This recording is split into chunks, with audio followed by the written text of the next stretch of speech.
जय हिंद साथियों।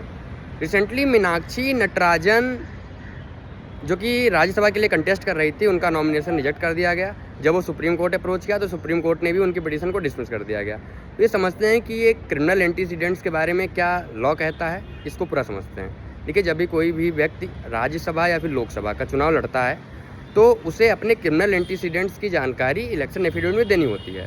इसके बारे में सबसे पहले section 33A of the representation of people act बात करता है। यदि कैंडिडेट के अगेंस्ट कोई भी ऐसा मुकदमा है जिसकी सज़ा 2 या 2 साल से अधिक हो, पहली चीज़।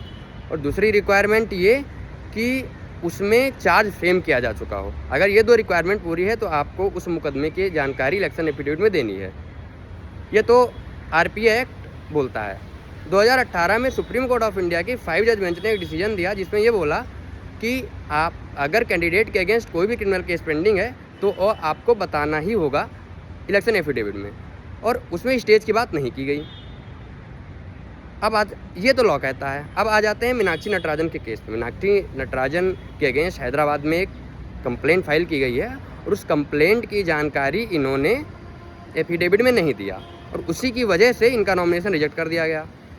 जब ये मामला कोर्ट पहुंचा तो कोर्ट में अभिषेक मनु सिंघवी जो कि मीनाक्षी नटराजन के एडवोकेट थे, उनका कहना ये था कि चूँकि section 33A of the representation of people act बोलता है कि चार्ज फ्रेम किया जा चुका है, तभी आपको केस के बारे में इलेक्शन एफिडेविट में डिस्क्लोज करना अनिवार्य है।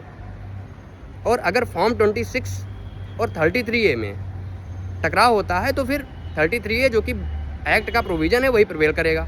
सुप्रीम कोर्ट ऑफ इंडिया ने इनके आर्गूमेंट को रिजेक्ट किया और रिजेक्ट करने के बाद फिर इनकी पिटीशन भी डिसमिस कर दी।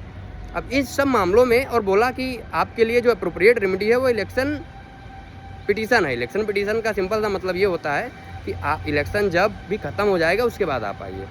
ये तो पूरा लॉ कहता है।